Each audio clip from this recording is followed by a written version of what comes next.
Aaron Gordon, a high flyer.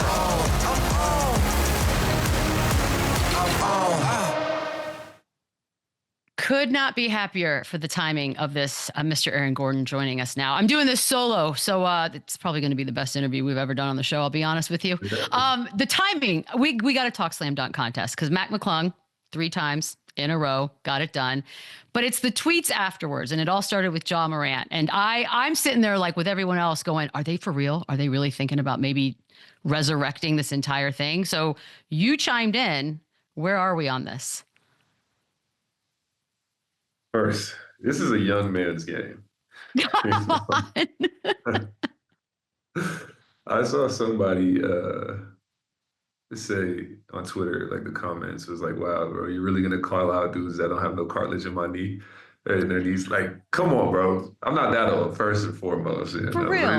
But it is a young man's game. I do still got some in the tank, you know. I do got some arsenal. I got something in the bag still.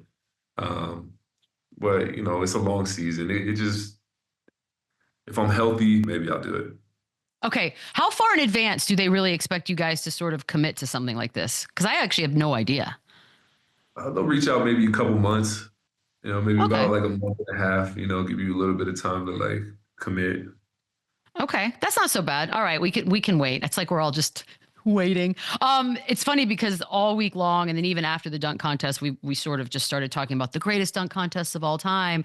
Vince Carter got like a 30-minute whole episode of television they basically did around his. And you and Zach LaVine were brought up so many times. A lot of people thought maybe that you were robbed in that particular 2016 contest.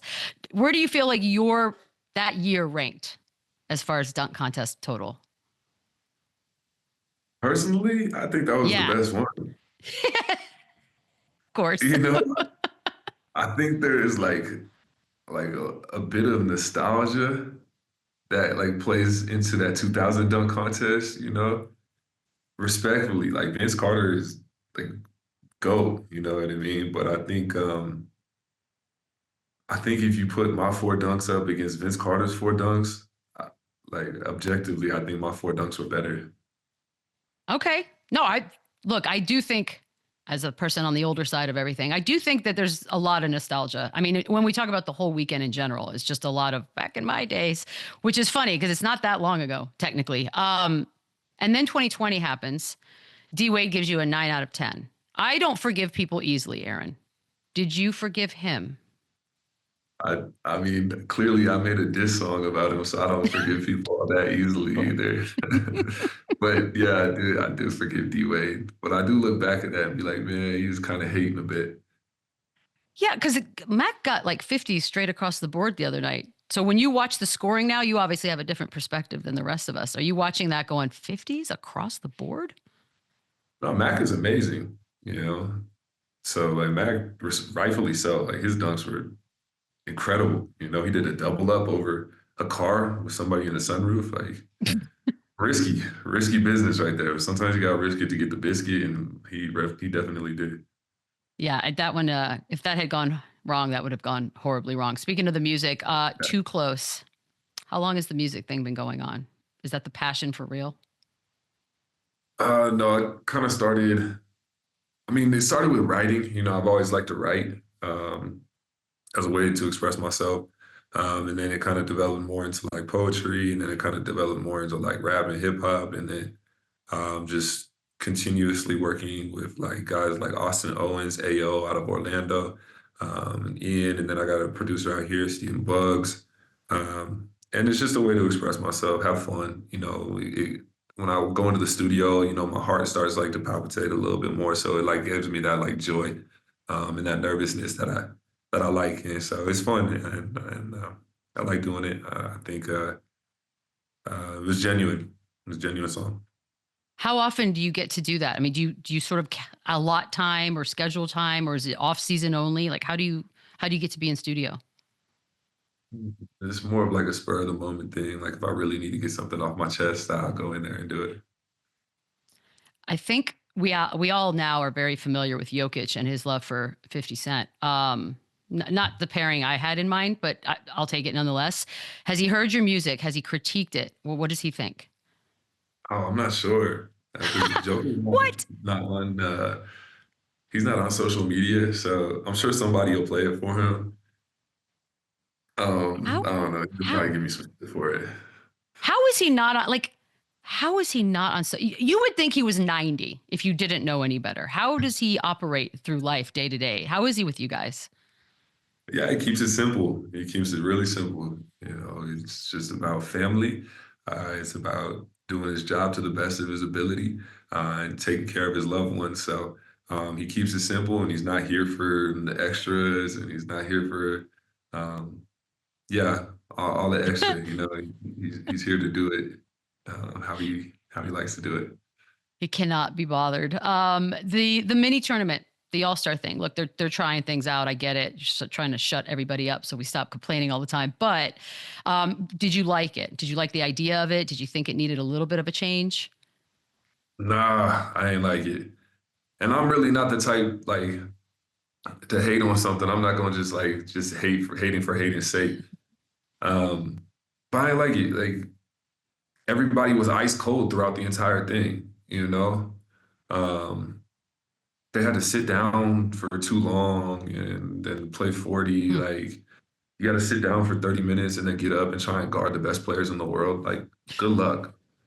So I think just go back to the regular East versus West, run it, even if you do put up a score to like 140 and then just run it, make it just like a game full of highlights, because I think fans are expecting there to be like really, really competitive. Like, no, it's not going to be super competitive because the main thing is the main thing, and that's winning the championship and staying healthy so you can have an opportunity to win a championship and play for the organization. If they made a more of a cash prize, yeah, people are going to play harder. But yeah, I think go back to the East versus West and then just run it. The one-on-one tournament would be Here tight, we go. and Okay. yeah, the one-on-one for $1 million, count me in, please, Real and okay. please and thank you. So, all right, let's break this down because we were trying to figure out the other day, like, how does it work? Does each team get one guy submit in, or does it just anybody who wants to? Because anybody who wants to, I feel like, might be a lot of dudes. So, what would be the Yeah, requirements, do you think? yeah, maybe like 30 people Yeah. and one team or one person from each team, and then make it just like a like March Madness bracket, and I Yep. mean, one and done, and run it. That would be fun. That would be a That's lot what of I'm fun. saying. Okay, but here's the thing, because people are like, all right, one on one, and this has been probably one of the more exciting ideas. That versus USA versus World too, but the one on one seems to be picking up a little bit of steam, which is funny because we're just days out of the All Star weekend. But what about the injury thing? We're always being told like everyone's afraid to get hurt, and I get it because you said the main thing's the main thing. Are we scared at all of a one on one tournament for injuries? Um, Not so much. Um, I think like all these guys are so good at basketball and understand the game so well that basketball is a bit of a dance. When you play against bums, that's when you get hurt. Fair. And then at the same time, if it's for if there's $1 million on the line, like, all right, I'm finna risk it. I'm finna go get it. And I knew it. Lou tried to tell us it shouldn't be about money. I was like, life's about money, Lou. Like, what are you even talking about right now? it Of sounds course like it's that's about coming from a money. guy. That's coming from a guy that made a lot of money. Thank you. I'm going to remind him of that at some point.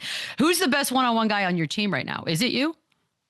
Ooh, uh, I think so. But I Okay. mean, it's Joker, you know what I mean? But Joker is like 5 on 5 at the same time, you know what I mean? Like he is just like ridiculously uh like incredible at manipulating the 5 on 5. Me, I think the versatility of I think just like the size, the speed, the skill, and the defense. I think it puts me up there. It's happening. I know this is happening next year. We can talk some actual like real basketball because the Denver Nuggets weird start, and I'm sure you guys have heard all the noise. Like, yeah, blow the whole thing up. It's not working, and now here we are, 8 straight, and up to third in the West, and there's still room to keep moving. Vibes are like what right now? Vibes are high. I bet. What Vibes are happened? high. Like, what was it? You just needed time to marinate? Like, what was it? Yeah, I think it was just understanding each other again, you know, and like a level of respect that everybody deserves and everybody um, asks for themselves. And I think everybody is starting to hold everybody accountable. And we understand that we can do something special. And, you know, I think we're putting the greater good first. We're putting the team before, we're putting we before me, and it's going a long way. I'm not asking you to say some stuff like Draymond out there just saying words, but championship. Like, does this feel like the kind of team once again that can run it back? Most definitely. I think everybody senses the moment and senses and sees the opportunity at hand. When you have generational talent like Joker, when you have all-star and superstar caliber players like Jamal Murray and Michael Porter Jr., when you have vets and MVPs like Russell Westbrook, when you got up-and-comers like Christian Braun and Peyton Watson, Julius Strawther, we sense the opportunity and we see what's at stake. And I think that's like the most like the endearing, like that's like I think that's like what's so inspiring for me. Does it feel like, I mean, Orlando feels like a lifetime ago as just a fan watching basketball. So, what does it feel like as far as your career in Denver? And I know last playoffs you said you'd run through a wall for Jokic. Is it that simple? Like just sort of you found your spot and he's a big part of it? He's a huge part of it. He's a huge part of it. Yeah, I just think being able to be the glue, you know, I like I like that role. I like the role of being the glue and being like a really skilled glue guy that can take a step back or take a step forward, depending on the situation and what the game is calling for. SGA favorite to win MVP. The word fatigue. It annoys me. I can't imagine it must annoy you guys. Make the case for your teammate. I mean, you see the plus minus when he's on the floor and when he's off the floor. It's by far the best team in the league when he's on the floor, and it's ugly. You know what I mean? The other way around, as far as like the statistics, you know, or like as far as like the plus minus is going. That's coming around. We're fixing that. But at the same time, like, yo, he got MVP last year. He's Yeah. better this year. All of his numbers are up. You know, he's shooting the ball better. He's averaging a triple double. His numbers are better than Shay's. You know, yeah, I get like they're Yeah. on a winning team, but like, come on, bro. He's doing it with 12 rebounds and 10 assists. Like, what are we looking at? We're looking at one of the most ridiculous. Look at those numbers. 30, Yeah, they make no sense. 13, and 10. Yeah. You're affecting the game in all areas. He's shooting damn near 50% from the three. He's shooting over 50% from the field. He's shooting 85 from the line. Like, come on, I don't think it's as close as people think, like, you know, like as people are making it. Yeah, Shea I is think they're just incredible, afraid. incredible scorer. They're just like afraid, I don't know, maybe we bore easily. And the idea of it's the same guy, we can't have that. It is interesting. I think it's going to be an interesting fight down the line. And then I don't know if I you hope feel so. this way, but people seem to not want to give Jokic all his flowers sometimes. Like, or am I just being sensitive? Because it feels like sometimes you have to pull it out of them. And I don't really get why. I'm not entirely sure either. I think you do want to see like, yeah, like the voter fatigue. I think Shea get the scoring title, Joker get MVP, and like that's just what it is. Boom. I think that's easy. You got a good story for us? I know DJ was on and he shared that he loves Tyson Fury and we got the 50 cent out of him. What else can you share with us about your crazy teammate? He's so crazy, except for we never get to see it. Listen, the stories I have about Joker are going to stay with me. Oh, I like that. See, those are the Yeah. best stories. Nah, maybe one day. Maybe maybe one day it would be awesome if he just surprised the world and wrote a tell-all and we'd be like, okay, that just happened. When you guys won the championship, we were obsessed with sort of watching the celebrations. And one of the lasting images was you partying with fans. Do you remember that, first of all? Like, how much of that do you remember as far as good memories about the days? Oh, that was a great time. Great time. I mean, they must have Really loved it. good.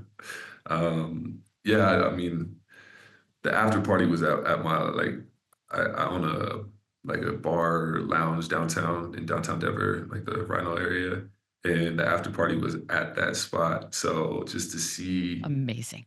um, it was really dope. It was seeing Jeff Green as a champion. Yep. I was like, yo, this is fire. You know what I mean? And like seeing him enjoy myself because he worked so hard and like anybody deserves to be a champion. It's Jeff. So like seeing him at the party, like turning up and seeing the rest of the team turning up at the party, it's like, all right, this is really dope. That is awesome, Uncle Jeff. Saks, tell us what it is. Tell us what it's about. What you're partnering with them. Yeah. So partnering with Saks brand, it's an underwear brand. I actually had worn Saks like maybe like 2 years ago before I even had the opportunity to partner and sign a contract with them. So it was a cool full circle moment. Um, and yeah, just it aligns with who I am. There's comfort, there's style and performance. There's versatility in it. You can wear them while you're playing ball. You can wear them when you're in a meeting, under jeans, under slacks, under basketball shorts. It's just like perfect for me. So it's a good partnership and I'm excited for it. Do you have any messages for Chandler and Lou before I let you go? No, but I'm gonna hop back on with them. I'm gonna hop back on with you guys. Hell yeah. When they have time, just so I can. No, keep it. Yeah. Well, we expect to be talking to you into the playoffs. So yeah, keep going that direction, Aaron. We appreciate the time as always. Thank you. All right. Thank you. Run it up, the running back, run it up, run it back, run it up, the running back, run it up, run it back, run it up, run it back, run it up, run it back, run it